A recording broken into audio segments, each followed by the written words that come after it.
Hello friends, you are most welcome. आज के session में हम सीटेट के जो पेपर पीवाईक्यू के अंतर्गत हम सीटेट दिसंबर 2024 का पेपर हल करेंगे। इसमें हम जानेंगे कि लैंग्वेज के क्वेश्चन किस प्रकार से पूछे जाते हैं सीटेट एग्ज़ाम में।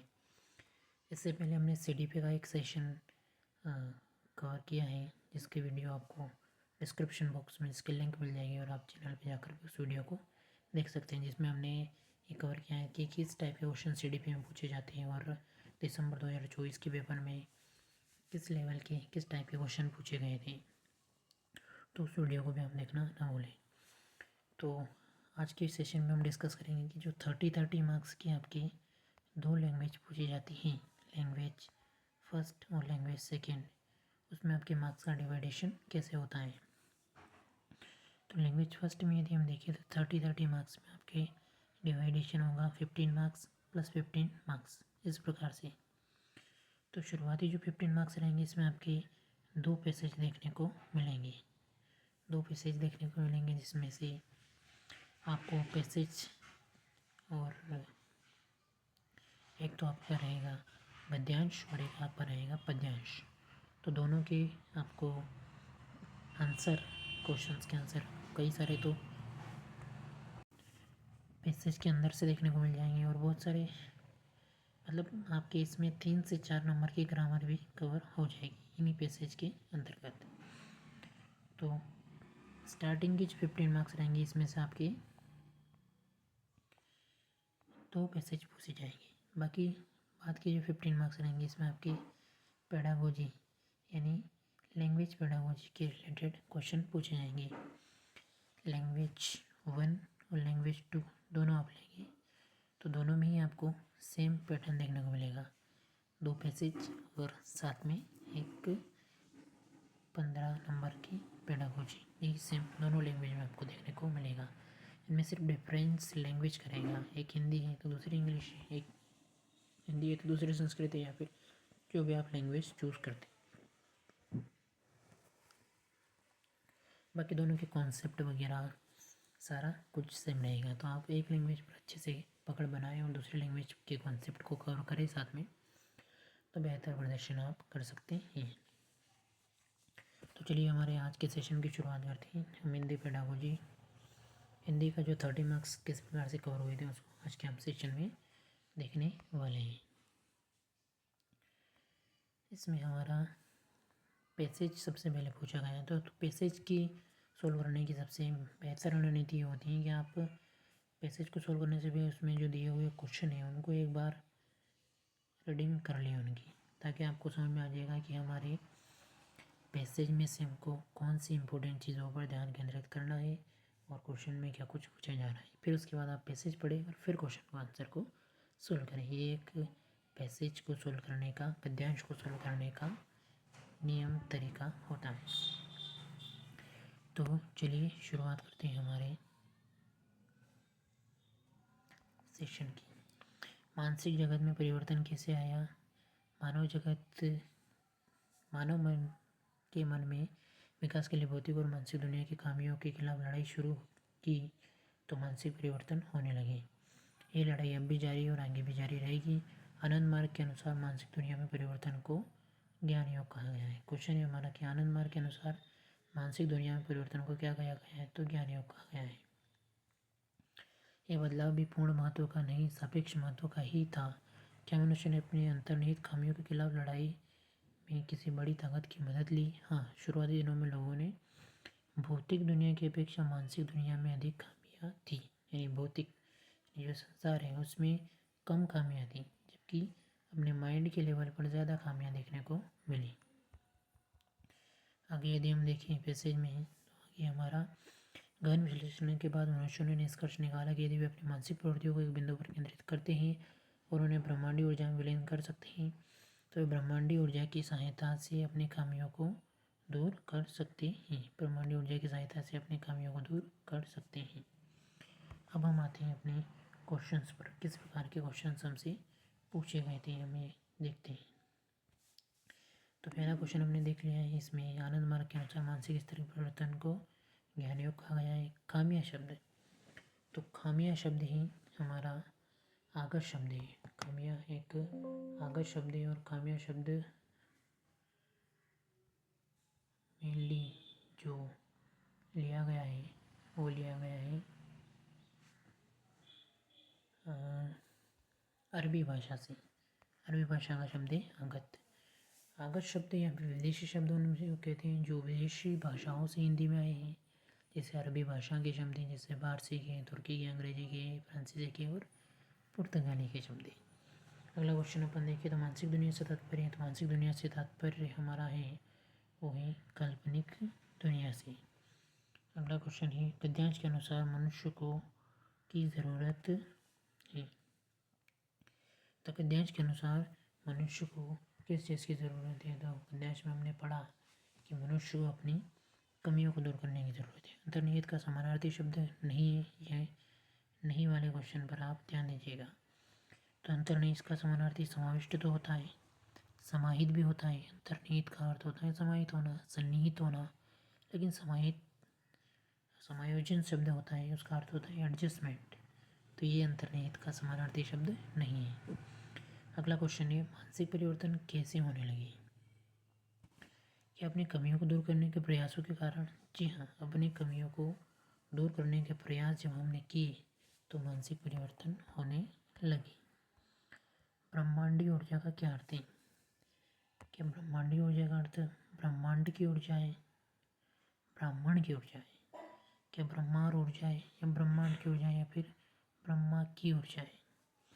तो इसमें हमारा ऑप्शन जो राइट होगा वो होगा ऑप्शन नंबर सी, ब्रह्मांड की ऊर्जा। ब्रह्मांडीय ऊर्जा का तात्पर्य ब्रह्मांड की ऊर्जा है। अगला क्वेश्चन है क्वेश्चन नंबर 98। आरंभिक दिनों के संदर्भ में कौन सा कथन सत्य है। आरंभिक दिनों के संदर्भ में कौन सा कथन सत्य है।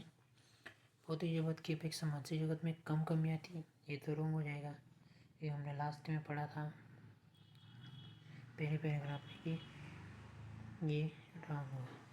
भौतिक और मानसिक जगत दोनों में कोई कमी नहीं थी, ये भी रॉन्ग हो जाएगा। भौतिक और मानसिक जगत में एक सी कमियाँ थी, ये भी रॉन्ग हो जाएगा। हमने पढ़ा था कि भौतिक जगत की अपेक्षा मानसिक जगत में अधिक कमियाँ थी। ऑप्शन नंबर 4 हमारा राइट ऑप्शन हो जाएगा।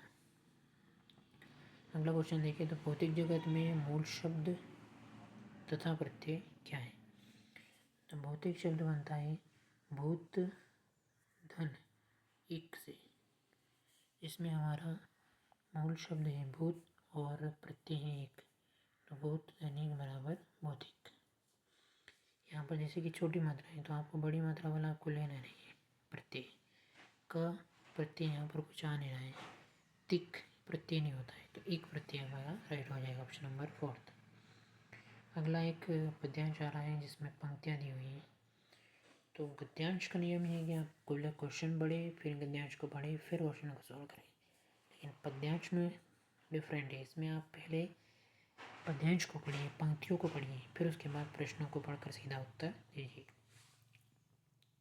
पद्यांश जीवन अर्पण लिए हुए पाता कभी खोता कभी, आशा निराशा से गिरा हंसता कभी रोता कभी, गतिमति मुझे न हो अवरुद्ध, इसका ध्यान हटो याम है चलना हमारा काम है। पहला क्वेश्चन है समूह से भिन्न शब्द क्या है। हंसना रोना एक दूसरे के विपरीत हो रहे हैं। आशा निराशा ये भी एक दूसरे के विपरीत हो रहे हैं। पाना खोना ये भी एक दूसरे के विपरीत है, लेकिन भिन्न भिन्न दोनों समान शब्द हुए, तो ये हमारा भिन्न शब्द हो जाएगा। अगला क्वेश्चन है आठों याम से क्या तात्पर्य। आठों याम से क्या तात्पर्य है। क्या 8 स्तर हैं, 8 दिशाएं हैं, 8 प्रहर है या फिर 8 की संख्या है। तो आठों याम से जो हमारा तात्पर्य वो है 8 प्रहर। चाहे कितने भी दुख आए मनुष्य को सदा क्या करते रहना चाहिए। क्या कार्य रोक देना चाहिए, सदा शांत रहना चाहिए, सदा मुस्कुराते रहना चाहिए या फिर सदा कार्य करते रहना चाहिए। ऑप्शन नंबर बी हमारा राइट ऑप्शन होगा। कविता के भावानुसार जीवन में सदा रहते हैं। क्या आठों याम रहते हैं, क्या सुख और दुख रहते हैं, क्या अपने अपने रहते हैं या गतिमति रहते हैं। तो ऑप्शन नंबर हमारा राइट हो जाएगा ऑप्शन नंबर 2। कविता के अनुसार जीवन में सुख दुख सदा रहते हैं।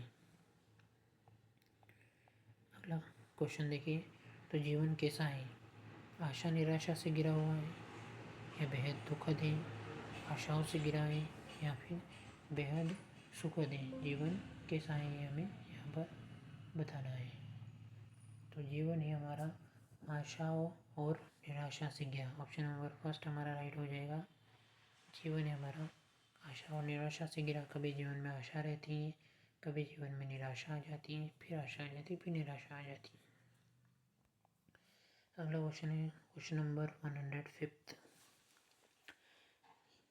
जीवन की विषम परिस्थितियों को व्यक्त करने के लिए उचित उदाहरण नहीं है। देखिए यहाँ पर ध्यान दीजिएगा। यहाँ पर तो कभी हंसना, कभी रोना, कभी हंसते हैं कभी रोते हैं, ये तो सही है। कभी खोना कभी पाना, ये भी सही है। कभी खो जाते हैं हम चीज़ों को, कभी पा लेते हैं। कभी आशा कभी निराशा, लेकिन कभी सोना और कभी रोना, ये जीवन की विषम परिस्थितियों को सही तरीके से व्यक्त नहीं करता है। ऑप्शन नंबर बी हमारा राइट ऑप्शन हो जाएगा। आगे यदि बढ़े तो मातृभाषा आधारित बहुभाषावाद किसकी अनुशंसा करता है? ये हमारी पेडागोजिकल क्वेश्चन शुरू हो जाते हैं हम यहाँ से। तो मातृभाषा पर आधारित जो बहुभाषावाद है वह क्या सभी बच्चों की विद्यालयीन शिक्षा की शुरुआत अंग्रेजी माध्यम में हो और घर की भाषा में हो? क्या ऐसी अनुशंसा करता है मल्टीलिंगुअलिज्म बहुभाषावाद? क्या बच्चों की प्रथम भाषा के रूप में हिंदी का अध्ययन कंपलसरी हो? क्या ऐसा सही बच्चों की विद्यालयीन शिक्षा मातृभाषा या घर की भाषा में हो? क्या ऐसा सही है? सही बच्चों की विद्यालय शिक्षा उनके राज्य की भाषा में शुरू होनी चाहिए। क्या ये सही है? तो इसमें जो हमारा राइट ऑप्शन होगा वो होगा हमारा ऑप्शन नंबर सी। सभी बच्चों की विद्यालय शिक्षा उनकी मातृभाषा में हो, घर की भाषा में हो, ताकि बच्चे बेहतर तरीके से चीज़ों को समझ पाए और अपनी अंडरस्टैंडिंग डेवलप कर पाए। बहुभाषावाद उसे कहते हैं जब दो या दो से अधिक भाषाओं को बोलना, समझना, पढ़ना और लिखने की क्षमता इसके अंतर्गत विकसित हो जाती है, तो वहाँ बहुभाषावाद यानी इंग्लिश में मल्टीलिंगुअलिज्म कॉन्सेप्ट आता है। अगला है क्वेश्चन नंबर 107। क्वेश्चन नंबर 107 में हमसे पूछा गया है कि पाठ्य सामग्री के संदर्भ में गलत कथन क्या है? फोकस कीजिएगा। यहाँ पर बात की जा रही है गलत कथन की। गलत कथन क्या है? स्कीमिंग समीक्षा करने के लिए अधिक उपयुक्त है, जबकि स्कैनिंग द्वारा किसी विशेष प्रश्न का उत्तर देने में मदद मिलती है।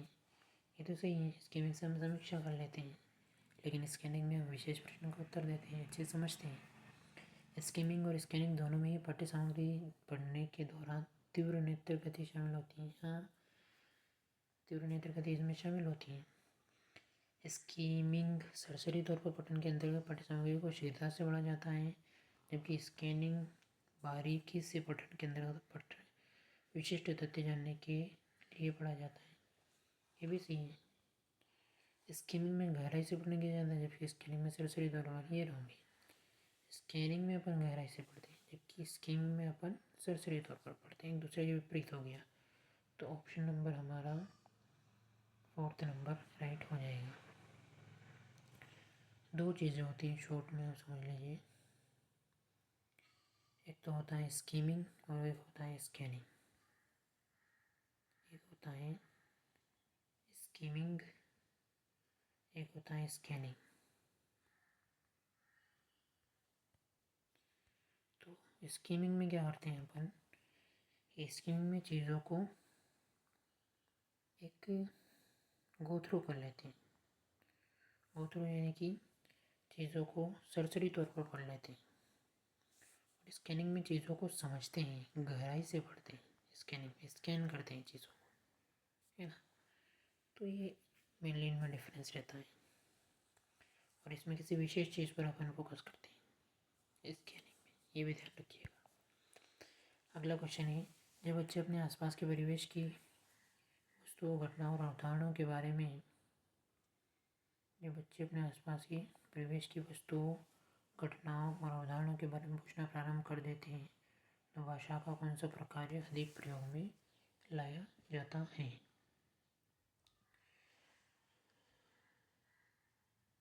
तो जो बच्चे अपने आसपास के घटनाओं के बारे में क्या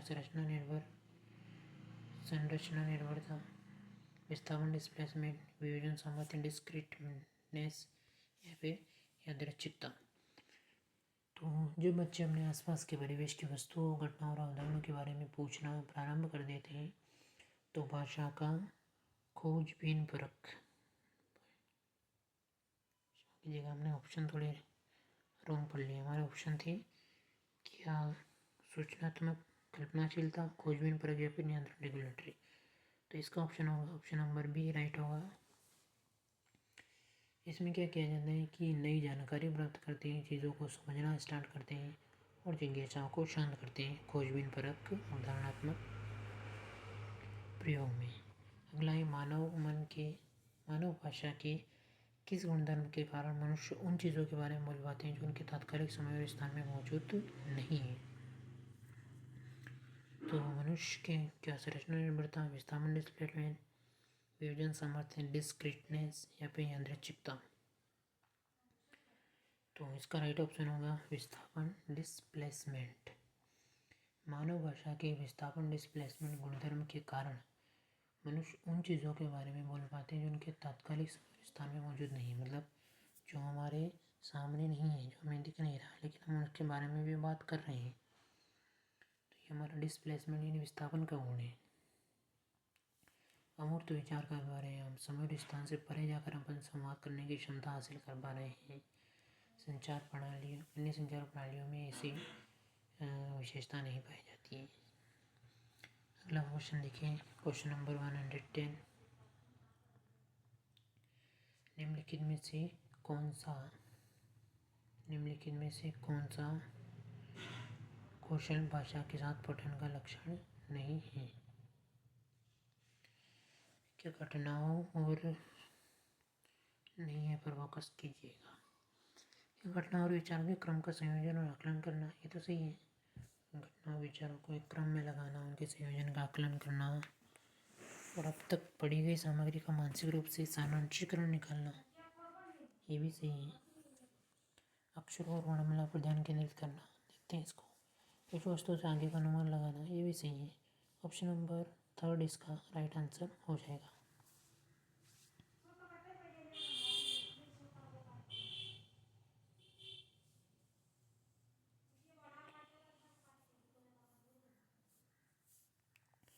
अगला क्वेश्चन है, निम्नलिखित में से कौन सा द्वितीय भाषा शिक्षण के व्याकरण अनुवाद विधियां गुणधर्म नहीं। तो इसमें है द्वितीय भाषा में सीधे ही संप्रेषण करना और उसके बाद दो भाषाओं के व्याकरण के नियमों की तुलना करना। भाषा की प्रक्रिया के स्थान में नियमों पर अधिक ध्यान देना। प्रथम और द्वितीय भाषा के व्याकरण नियमों की तुलना करना, ये दोनों तो राइट है। द्वितीय भाषा के व्याकरण के नियमों का अधिगम और अभ्यास करना, ये भी सही है। लेकिन द्वितीय भाषा में सीधे ही संप्रेषण करना या डायरेक्ट विधि के अंतर्गत आता है। तो ऑप्शन नंबर हमारा फर्स्ट राइट हो जाएगा। नेक्स्ट यदि हम देखें तो क्वेश्चन नंबर 112। एक अध्यापक ने अपने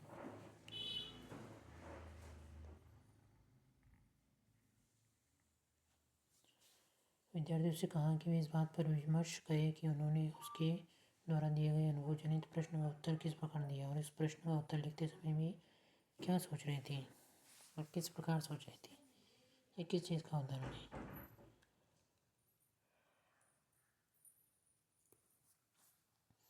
यह उदाहरण है अधिभाषावाद का, क्या अधिसंज्ञान का, या अधिसंकेतिकता का, या फिर रूपक का। तो यह उदाहरण है अधिसंज्ञान का। अधिसंज्ञान का यह उदाहरण है। इसमें क्या किया जाता है कि एक महत्वपूर्ण मनोवैज्ञानिक या प्रक्रिया है जिसमें सोचने और सीखने की प्रक्रियाओं पर अपन ध्यान देते हैं कि अपन सोच कैसे रहे हैं, सीख कैसे रहे हैं और उनके तरीकों के बारे में अपन जानते हैं। Option number C. अगला क्वेश्चन है, निम्नलिखित में से क्रेशर की परिकल्पना में से कौन सा zone of proximal development Vygotsky zone of proximal development है ZPD उसके समान है। क्या प्राकृतिक व्यवस्था परिकल्पना उसके समान है। क्या निवेश निवेश परिकल्पनाएं या फिर अफेक्टिव फिल्टर परिकल्पनाएं या फिर पर्यवेक्षण यानी मॉनिटर परिकल्पनाएं। तो ऑप्शन नंबर हमारा सी राइट हो जाएगा। ऑप्शन नंबर सी में बताया है कि क्रेशर की परिकल्पना में निवेश परिकल्पना वाइगोत्स्की के ZPD zone of proximal development का तात्पर्य उस क्षेत्र से है जहाँ एक शिक्षार्थी किसी कार्य को दूसरे की सहायता से पूरा कर सकता है, लेकिन अभी स्वतंत्र रूप से नहीं कर सकता। ये विकासशील क्षमता और सहयोग सामाजिक सहयोग पर आधारित है। ZPD बताता है कि किसी व्यक्ति को मदद दे दी जाए तो वो कार्य कर लेगा, लेकिन स्वयं स्वतंत्र रूप से उस कार्य को अभी नहीं कर पाएगा। यही क्रेशर का निवेश परिकल्पना बताता है।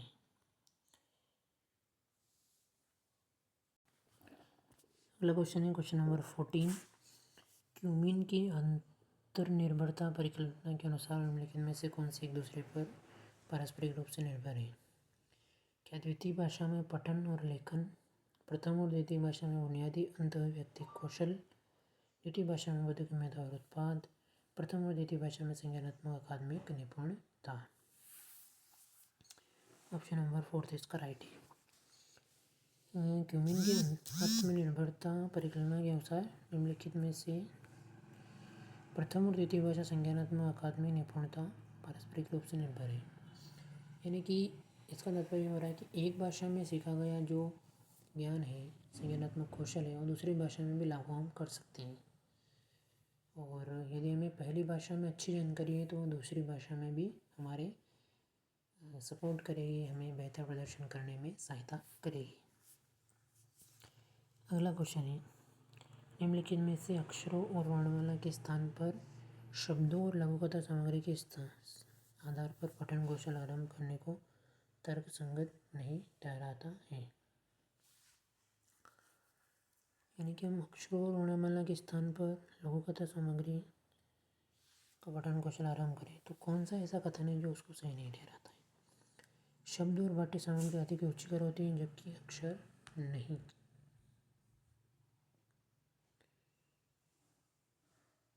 शब्दों की अपेक्षा पृथक अक्षरों को कंठस्थ करना अधिक कठिन है। शुरुआती पाठक छोटी छोटी इकाइयों की तुलना में बड़ी इकाइयों पर बेहतर तरीके से ध्यान केंद्रित कर पाते हैं। शब्द और पाठ्य सामग्री सार्थक संबंधितता संरचित कर पाती हैं जो कि अक्षर नहीं कर पाते हैं। तो पहला भी राइट है, सेकंड भी राइट है और थर्ड भी राइट है। फोर्थ नंबर का जो इसमें ऑप्शन है उसमें दिया हुआ है थर्ड नंबर का कि शुरुआती पाठक छोटी छोटी इकाइयों की तुलना में बड़ी इकाइयों पर बेहतर तरीके से ध्यान केंद्रित कर पाते हैं। ये तर्कसंगत नहीं है क्योंकि शब्दों को समझ के साथ पढ़ना पठन कौशल का एक हिस्सा है। क्योंकि समझ के साथ पठन में पाठक शब्दों का अर्थ समझता है और उससे जुड़े विचारों और घटनाओं का विश्लेषण करता है। अगला क्वेश्चन देखिए तो निम्नलिखित में से भाषाओं और बोलियों के बारे में भाषिक रूप से सही है। भाषिक रूप से क्या सही है? भाषाओं की अपनी लिपि होती है परंतु बोलियों की कोई लिपि नहीं होती। ये तो सही नहीं है। लिपि दोनों की रहती हैं, कम या ज़्यादा। भाषा और बोलियों में कोई सुपरिभाषिक अंतर नहीं है। भाषाओं में साहित्य लिखा गया परंतु बोलियाँ मौखिक रूप परंपरा का निर्माण करती हैं। ये भी सही नहीं है क्योंकि भाषाओं में भी साहित्य और बोलियों में भी कुछ बोलियों में देखने को मिलता है साहित्य। भाषा और बोलियाँ भाषिक रूप से भिन्न भिन्न परंतु भौगोलिक रूप से एक समान है। ये भी सत्य नहीं है क्योंकि भाषिक रूप से भी डिफरेंट है और भिन्न है और भौगोलिक रूप से भी भिन्न होती हैं। लेकिन ऑप्शन नंबर सेकंड देखें तो भाषा और बोलियों में कोई सुपरिभाषिक भाषिक अंतर नहीं होता है। ऑप्शन नंबर बी इसका राइट ऑप्शन हो जाएगा क्योंकि भाषा और बोलियाँ एक ही भाषिक वर्णक्रम यानी स्पेक्ट्रम के हिस्से होती हैं। उनके बीच कोई सामाजिक राजनीतिक या सांस्कृतिक कार्यक्रमों के अंतर उनके बीच का जो अंतर होता है वो सामाजिक राजनीतिक या सांस्कृतिक कारकों पर निर्भर नहीं करता है। अगला क्वेश्चन वीरा 7 माह की शिशु है। वह अब कुछ इस तरह की आवाज़ निकाल रही है जिसमें स्वर भी है, व्यंजन भी है। वो किस रूप को संप्रेषित कर रही है? भाषा के किस रूप को संप्रेषित कर रही है? क्या कोइंग भाषिक वाक, ऑर्गेनिग्राम या फिर बबलाना। तो विरासतात्मक इशू है, वह कुछ व्यंजन और स्वर वाली ध्वनियाँ निकाल रही हैं मिश्रित, तो वह बबलिंग यानी कि बबलाना में संप्रेषण कर रही है। इस प्रक्रिया में क्या होता है कि शिशु स्वर और व्यंजन को मिलाकर आवाज़ें निकालते हैं और यह भाषा विकास की महत्वपूर्ण अवस्था है। नेक्स्ट है उत्पाद शब्द संपदा क्या है। उत्पाद शब्द संपदा क्या है? वे शब्द जिनका प्रयोग लेखन और बोलने में किया जाता है। वे शब्द जो पाठक के लिए नए हैं, ये उत्पाद शब्द नहीं होंगे। वे शब्द जिनको हम जैसा सुनते हैं वैसे ही पहचानते, ये भी नहीं होंगे। उन शब्दों पर ध्यान देना जिनको हम पंक्तियों में पढ़े जाकर पढ़ते हैं, ये भी नहीं होंगे। ऑप्शन नंबर फर्स्ट राइट है। वे शब्द जिनका प्रयोग लेखन और बोलने में किया जाता है, ये उत्पाद शब्द संपदा है। उत्पाद शब्द संपदा शब्दावली का एक हिस्सा है जिसका इस्तेमाल सक्रिय रूप से संवाद में किया जाता है। एक्टिव रूप से यदि हम कम्युनिकेशन करेंगे तो वहाँ पर उत्पाद शब्द संपदा का प्रयोग होगा। सेकेंड लास्ट क्वेश्चन है, निम्नलिखित में से किसके द्वारा भाषा अर्जन उपकरण की अवधारणा की व्याख्या नहीं की गई है? किसके द्वारा यह व्याख्या नहीं की गई है? नंबर ए, बच्चे आकृतिमूलक भाषा कैसे सीख लेते हैं? बच्चों को भाषिक उत्पाद उन्हें मिले भाषिक परिवेश से अधिक क्यों होता है? बच्चे अपनी प्रथम भाषा कैसे सीखते हैं? बच्चे 4 से 5 वर्षों की कम अवधि के भीतर कैसे भाषा सीखने योग्य बन जाते हैं? ऑप्शन नंबर फर्स्ट इसके लिए राइट ऑप्शन होगा। बच्चे आकृतिमूलक भाषा कैसे सीख लेते हैं, ये इसकी अवधारणा की सही व्याख्या नहीं है, क्योंकि आकृतिमूलक भाषा का जो सीखना होता है वो विशेष संरचना या फिर व्याकरण पर आधारित होता है, और ये सीधे भाषा अर्जन उपकरण की अवधारणा का हिस्सा नहीं है। भाषा अर्जन उपकरण क्या होता है? Language acquisition device. ये उदाहरण नोम चॉम्स्की ने दी थी। किसने दी थी? एलईडी की अवधारणा नोम चॉम्स्की ने दी थी।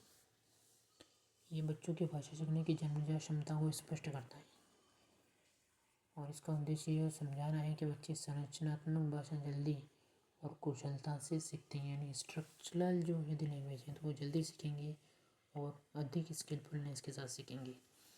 लास्ट क्वेश्चन है, एक समुदाय विशेष के बोलने चालने के तरीके में देखा गया है कि दो भिन्न भिन्न सामाजिक आर्थिक समूह के लोग 21 को भिन्न भिन्न तरीकों से उच्चारित करते हैं। यह किस प्रकार का उदाहरण है? सामाजिक सांस्कृतिक चर का उदाहरण है या फिर सामाजिक मनोवैज्ञानिक चर का उदाहरण है, परिणामवादी प्रैग्मेटिक चर का, या फिर सामाजिक भाषिक चर का उदाहरण है? ऑप्शन नंबर सी सामाजिक भाषिक चर का उदाहरण है। यह उन भाषाई अंतरों को संदर्भित करता है जो समाज के विभिन्न समूहों के कारण उत्पन्न होते हैं। जैसे उदाहरण के लिए उच्चारण, शब्दावली तथा व्याकरण में भिन्नता होती है। समाज के समूह भिन्न भिन्न हैं तो उनकी भाषा के व्याकरण में, उच्चारण में, शब्दावली में भिन्नता रहेगी। तो इस प्रकार से हमारे आज के 30 क्वेश्चन हमने लैंग्वेज के डिस्कस किए कि लैंग्वेज में क्या कुछ डिफ़िकल्टी लेवल्स रहता है, किस किस टाइप के क्वेश्चन इसमें पूछे जाते हैं, और हमें कौन से सेक्शन पर सबसे ज़्यादा फोकस करने की ज़रूरत है, कहाँ हमें बेहतर चीज़ों को समझने की ज़रूरत है। तो ये सभी हमने लैंग्वेज का ध्यान दिया है, समझा है कि 15-15 मार्क्स में डिवाइड होता है। 15 मार्क्स में अपनी पेडागोजी आ जाएगी और 15 मार्क्स में 2 पैसेज पूछे जाएंगे, जिसमें 3 से 4 मार्क्स के ग्रामर के क्वेश्चन रहेंगे। ऐसा लैंग्वेज फर्स्ट में भी होगा और लैंग्वेज 2 दोनों में ही सेम रहेगा। इसके साथ ही हमने CDB का एक सेशन इससे पहले अपलोड किया हुआ है चैनल पर, उसे भी आप देखना ना भूलें। डिस्क्रिप्शन बॉक्स में हम उसके लिंक आपको प्रोवाइड करवा देंगे। धन्यवाद, शुक्रिया।